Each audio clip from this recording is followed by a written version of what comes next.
Gracias, Humberto. Muy buenos días a todos. Bueno, vamos a repasar un viejo tema, es el tratamiento en el impuesto al valor agregado de las prestaciones financieras, fundamentalmente de los sujetos a empresa, entidades no bancarias. No vamos a entrar en las particularidades de la problemática de los bancos, fundamentalmente vinculadas con las exenciones que contempla la ley del impuesto, con las alícuotas aplicables y con los efectos que pueden generar la transferencia o cesión de créditos a terceros. Comencemos repasando las normas vigentes.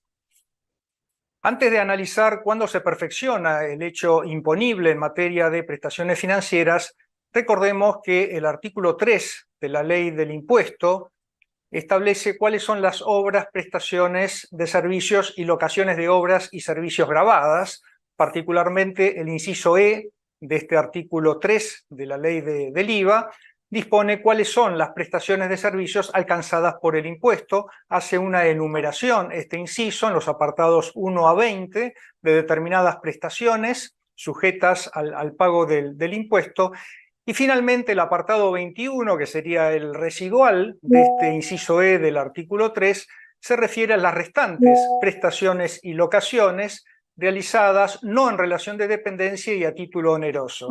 Y hace una meramente ejemplificación de prestaciones alcanzadas, por ejemplo, la publicidad, los servicios técnicos y profesionales, los servicios de computación y finalmente, en definitiva, todas las restantes prestaciones no comprendidas en los apartados anteriores se encuentran alcanzadas por el impuesto al valor agregado. Concretamente, entonces, en materia de prestaciones financieras, los intereses con carácter general se encontrarán alcanzados por el impuesto, entendiendo que el interés es la retribución por la prestación o por el servicio financiero que se está prestando. El artículo 8 del decreto reglamentario define qué debemos entender por las restantes prestaciones y locaciones comprendidas en este apartado 21 residual del inciso E del artículo 3 de la ley del impuesto. Estas prestaciones son las obligaciones de dar o de hacer por las que un sujeto asume el compromiso o la obligación de ejecutar a través del ejercicio de su actividad una determinada prestación o servicio a cambio de una retribución. Concretamente, entonces, las prestaciones financieras a partir del año 90 se encuentran alcanzadas por el impuesto al valor agregado por estar comprendida en el apartado 21 del inciso E del artículo 3 de la ley del impuesto al valor agregado. ¿Cuándo se perfecciona el hecho imponible en el caso de prestaciones o locaciones financieras? Aquí se aparta la ley del principio general aplicable en materia de prestaciones de servicio. Recuerden ustedes que en el caso de las prestaciones de servicio, el hecho imponible nace cuando se termina la prestación o cuando se cobra total o parcialmente. En el caso de las prestaciones financieras, el hecho imponible se perfecciona cuando vence el plazo fijado para el pago de su rendimiento o en el periodo en el que se produzca su percepción total o parcial, el que fuera anterior. El rendimiento al que hace referencia este apartado 7 del inciso B del artículo 5 de la ley es el interés de la prestación financiera.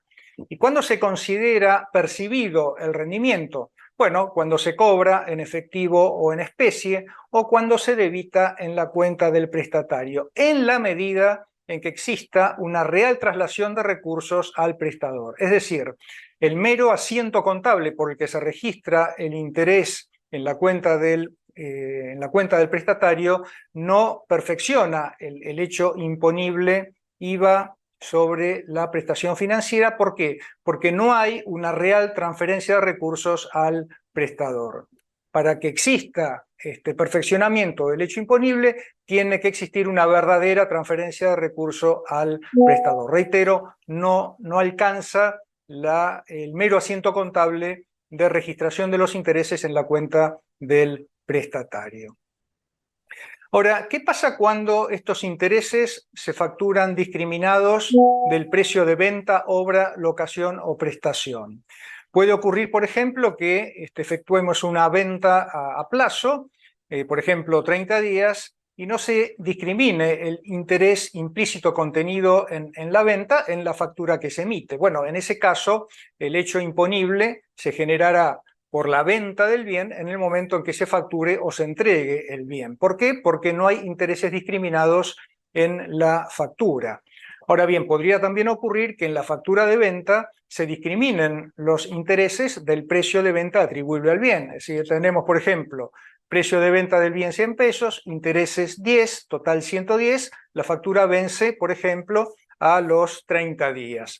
Como existen intereses discriminados del precio de venta, por esos intereses el hecho imponible también se va a perfeccionar cuando se produzca el vencimiento del plazo fijado, en este caso para el pago de la factura, o eventualmente en el periodo en el que se produzca la percepción total o parcial, el que fuere anterior. Esto también es importante que lo tengamos en cuenta. En definitiva, si los intereses no se encuentran discriminados del precio de venta del bien, el hecho imponible se perfeccionará cuando se perfecciona el hecho imponible venta de bienes, entrega del bien o emisión de la factura.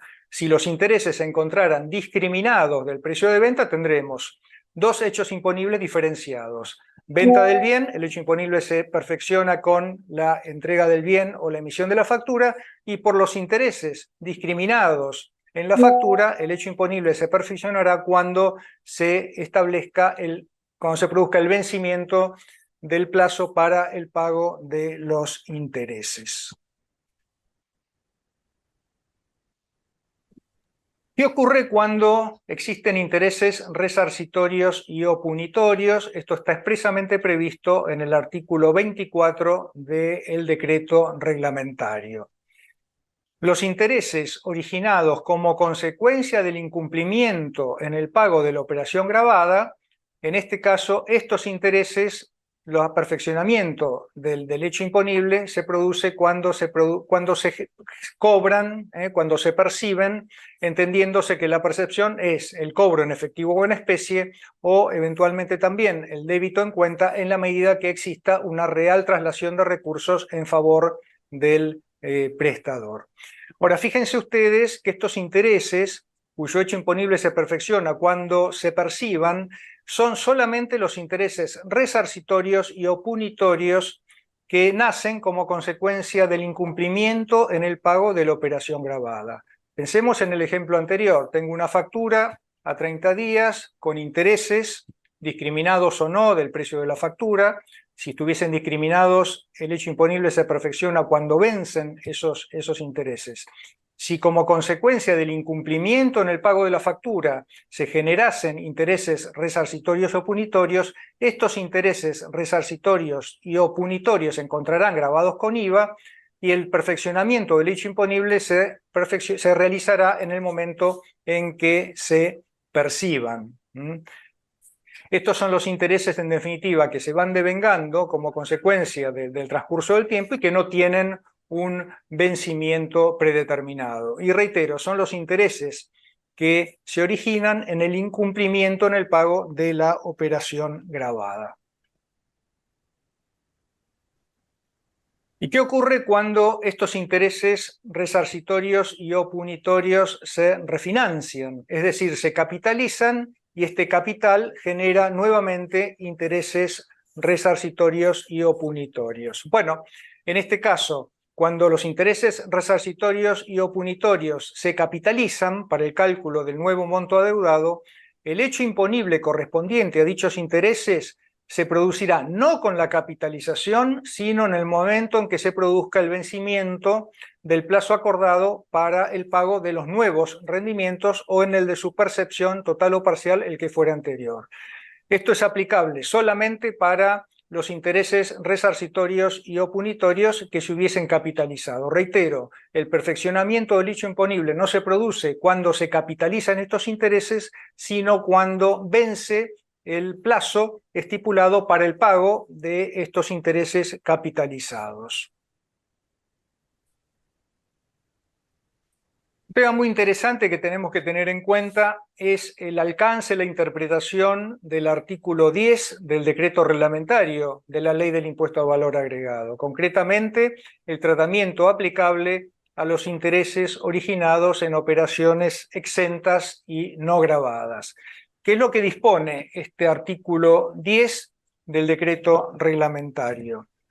Los intereses originados en la financiación o el pago diferido o fuera de término del precio correspondiente a las ventas, obras, locaciones o prestaciones resultan alcanzados por el impuesto, aun cuando las operaciones que dieron lugar a su determinación se encuentren exentas o no gravadas. Este artículo 10 del decreto reglamentario fue incorporado a la reglamentación por el decreto 2633 del año 92, artículo primero del decreto 2633. Y lo que buscó es darle autonomía al concepto prestación financiera, es decir, los intereses se encuentran alcanzados por el impuesto aun cuando la operación de la que derivan se encuentre exenta o no gravada. Y en este punto tenemos que tener en cuenta y analizar cuál es la correcta interpretación de este artículo 10 del decreto reglamentario en función de lo que dispone el artículo 10 de la ley del impuesto. El artículo 10 de la ley del impuesto se refiere a la determinación de la base imponible del gravamen. El quinto párrafo del artículo 10 dispone que son integrantes del precio neto gravado, aunque se facturen o convengan por separado, y aun cuando considerados independientemente no se encuentren sometidos al gravamen. Apartado 1, los servicios prestados conjuntamente con la operación gravada. Apartado 2, que es el que nos interesa, los intereses, actualizaciones, comisiones, recuperos de gastos y similares percibidos o devengados con motivo de pagos diferidos o fuera de término. Este artículo 10 de la ley del impuesto consagra el principio de unicidad en la base imponible del impuesto al valor agregado. Es decir, establece en definitiva que los accesorios, los intereses, tienen que seguir la suerte de la operación principal. Esto es lo que debemos interpretar del artículo 10 de la ley del impuesto. Consecuentemente, la duda que se plantea es, ¿este artículo 10 de la reglamentación es consistente con el artículo 5 con el artículo 10 de la ley del impuesto? Bueno, esto es lo que interpretó la Corte en la causa Angulo, en la causa Crise. Antes del fallo de la Corte en la causa Angulo del año 2010, existieron innumerables antecedentes administrativos y judiciales encontrados sobre este punto. En definitiva, en la causa Crise del año 2006, la Corte había ratificado el fallo de la Cámara, que fue contraria a la posición del fisco, pero en realidad no había analizado el fondo del asunto porque había declarado desierto por insuficiencia de agravios el recurso que había presentado la FIP. Diferente es el caso Angulo del año 2010, en donde la Corte sí analiza el tema de fondo y considera que por el principio de unicidad consagrado en el artículo 10 de la ley del impuesto, el artículo 10 de la reglamentación debe entenderse en el sentido de que solamente resulta de aplicación cuando la financiación la otorga un tercero, no quien financia la venta del bien. En definitiva, si los intereses corresponden a una operación exenta o no gravada, esos intereses se encontrarán exentos o no gravados. Si los intereses corresponden a una operación gravada, deberemos aplicar la alícuota a la que se encuentra sujeta la operación. Por ejemplo, si se trata de una venta financiada de acciones que se encuentra exenta del IVA, los intereses que financian esa venta se encontrarán también exentos del impuesto a valor agregado. Si se trata, por ejemplo, de intereses que corresponden a la venta de bienes gravados, corresponderá aplicar la alícuota que deba aplicarse a los bienes enajenados, 10,5, 21 o 27%. Si se trata, por ejemplo, de intereses por la venta financiada de inmuebles nuevos destinados a vivienda, aplicaremos la alícuota del 10,5%, y si los inmuebles fueran destinados a oficinas, por ejemplo, o al local comercial, la alícuota aplicable será el 21%.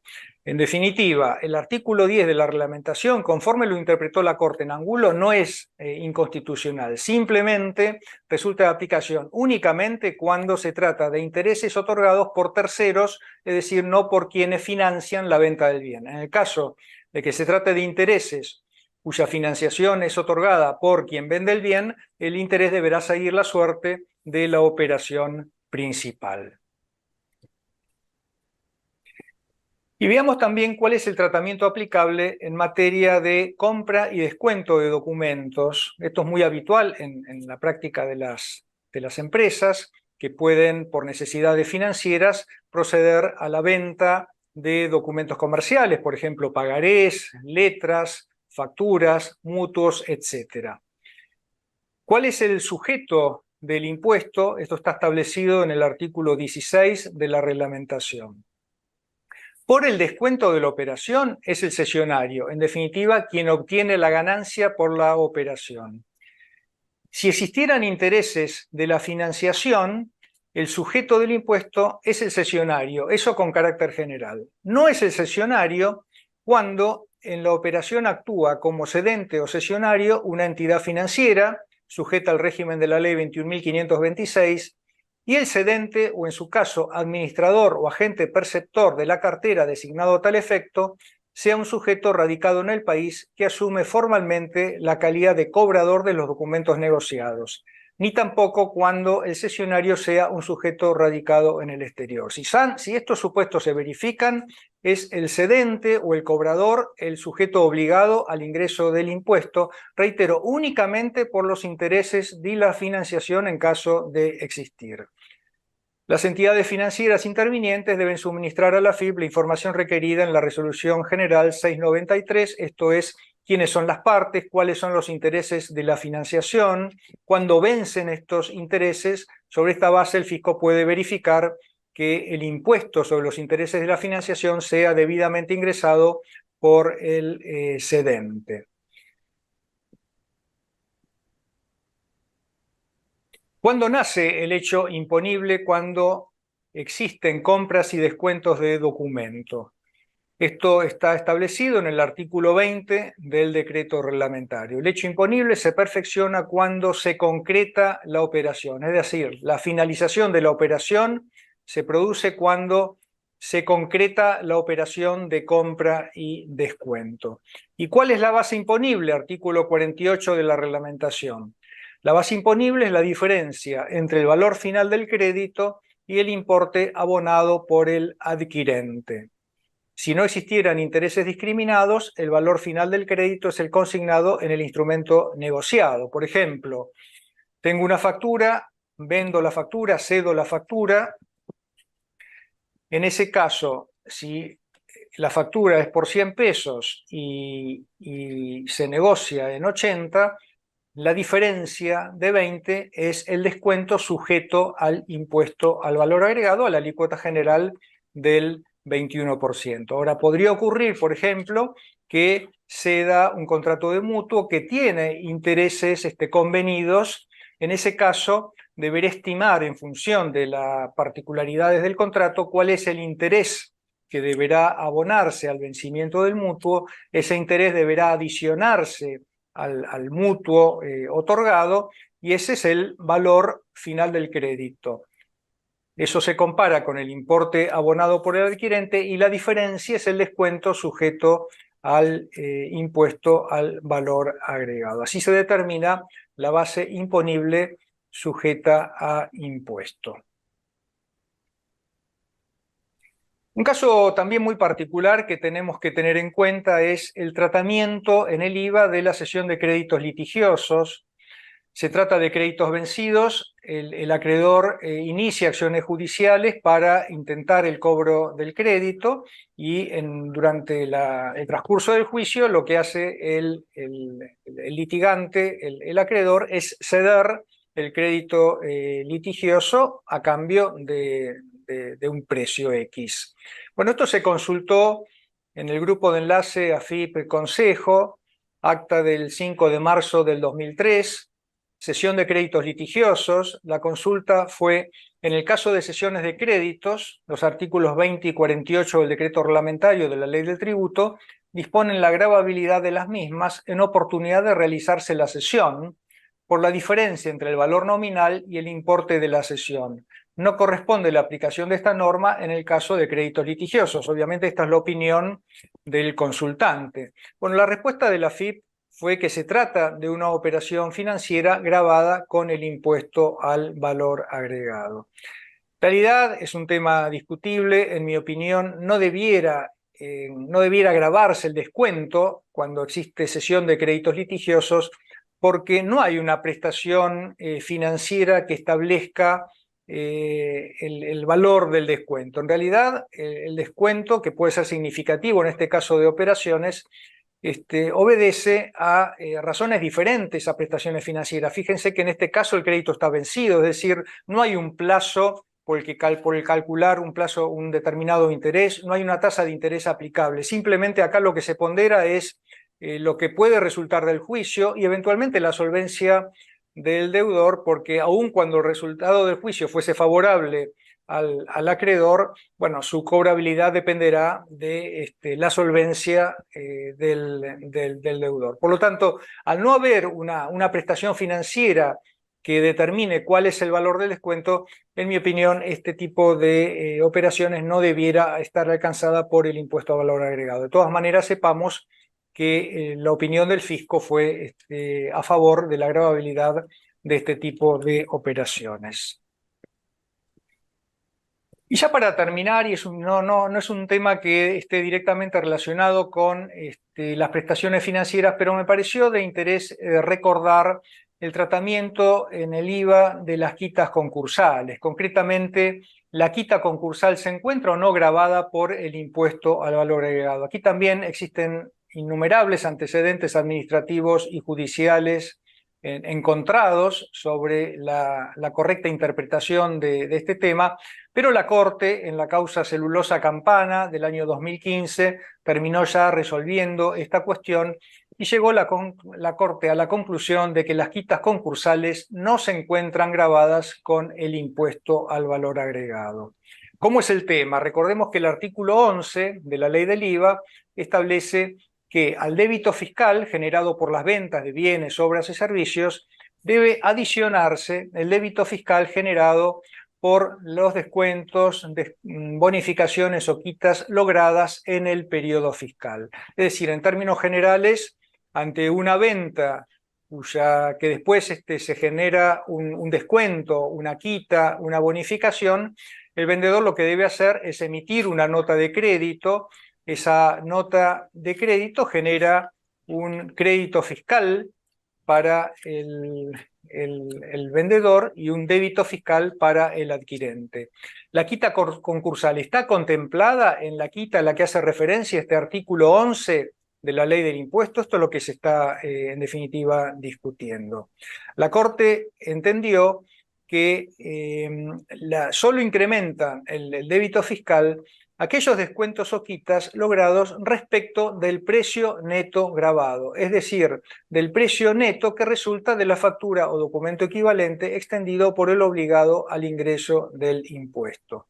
Las quitas concursales que se obtienen no aumentan el débito fiscal del contribuyente, pues ellas obedecen a otra razón posterior y ajena al precio neto. En realidad, la quita concursal es consecuencia de un proceso concursal en el cual el contribuyente se presenta para acordar el pago de lo adeudado.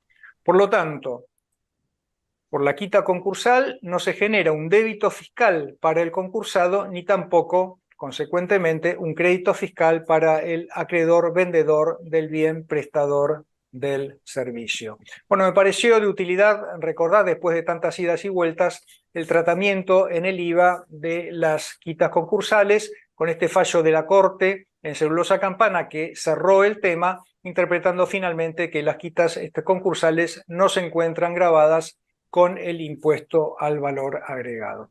Bueno, ya termino con esto. Espero que les haya sido de utilidad y quedo a disposición de ustedes por las preguntas que quieran formularme. Muchas gracias.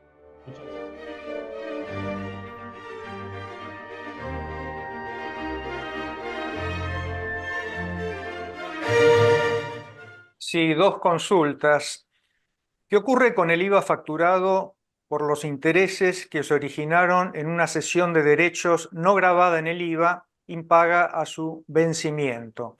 La operación principal es no grabada, cesión de derechos. Consecuentemente, el IVA por la financiación o el pago fuera de término de esa operación tampoco se encontraría alcanzado por el impuesto. Si el IVA se facturó, bueno, el crédito fiscal no es computable para el cesionario. ¿Por qué? Porque no se verificó el hecho imponible para el cedente, operación no gravada. Y en el caso del cedente, que ingresó el IVA facturado, podrá eventualmente repetir el impuesto si acredita la devolución del impuesto indebidamente cobrado al cesionario. Esto por lo que establece el artículo 81 de la Ley de Procedimiento, que en el caso de los impuestos indirectos, para poder repetir, se tiene que haber acreditado, en el caso de que se haya trasladado el impuesto, el reintegro o la devolución al prestatario. La otra consulta es el tratamiento en el impuesto a valor agregado de los intereses generados por los saldos en las cuentas de Mercado Pago, que es un proveedor de servicios de pago. Bueno, en principio estarían alcanzados por el impuesto porque no se trataría de un depósito efectuado en una institución regida por la Ley 21.526. De todas maneras, habría que profundizar el análisis y esto también vincularlo con el tratamiento en ganancias y en bienes personales, porque hay ciertas normas del Banco Central regulatorias de la actividad de los proveedores de servicios de pago que no son entidades financieras, pero existen normas del Banco Central que afectan a estas entidades. Por ejemplo, tienen que estar inscriptos como proveedores de servicios de pago en el Banco Central. Pero bueno, es un tema para profundizar el análisis. Diría en principio sí, sujeto a analizar más detalladamente la operatoria y la relación con la Ley 21.526. Gracias, Humberto.